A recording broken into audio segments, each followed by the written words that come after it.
وقت کو ضائع مت کرو، اس کی اہمیت کو محسوس کرو۔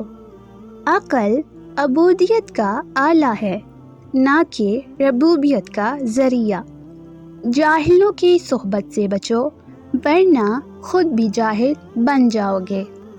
دنیا کو دنیا کی خاطر ترک کر دینا ہر درجے کی دنیا داری ہے۔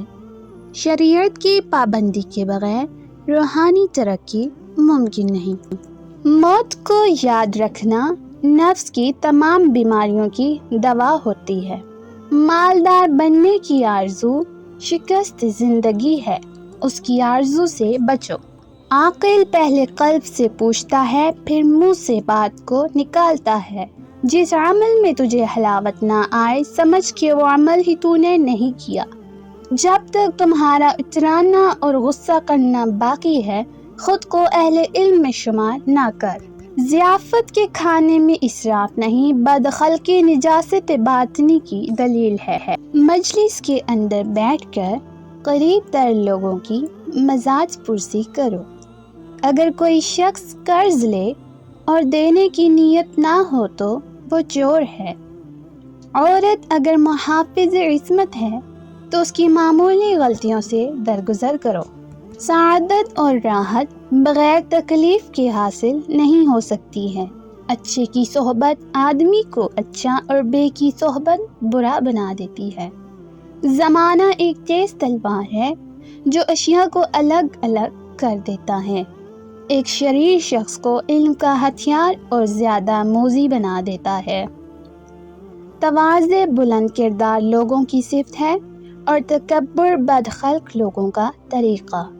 عافیت کے خواہاں ہو تو ہمیشہ قناعت کی زندگی اختیار کیا کرو۔ جو راہ الہی کا راہی بنا، آبادیاں اس کے لیے زنجیریں بن گئی۔ فقراء کو حقارت سے دیکھنے والا خود ذلیل ہوتا ہے۔ جس نے مصیبت میں صبر کیا وہی قابل عزت ٹھہرا۔ بغیر حاجت اور بغیر ضرورت کے زبان سے کچھ کہنا خود کو رسوا کرنا ہے۔ قلندر وہ ہے جو دنیا سے آزاد ہو کر صرف معبود میں محو ہو جائے۔ مرد خدا وہی ہے جو ما سوائے اللہ کے کسی شے میں دل نہ لگائے۔ جو بندہ غرور سے کام لیتا ہے وہ اللہ اور اس کی مخلوق سے بہت دور ہے۔ جوان مردی میں 3 نہریں ہیں: سخاوت، شفقت، نیاز مندی۔ اللہ آسمان و زمین اور ہر شے کا اجالا ہر شے پر محیط ہے۔ وضو کو ہر حالت میں قائم رکھو، حضور الہی سے مشرف رہو گے۔ پسند کی عورت چاہیے تو عورت کی کمزوری کو پکڑو۔ شادی شدہ عورت کی کمزوری دولت، موٹی عورت کی کمزوری تحائف، دبلی عورت کی کمزوری عزت۔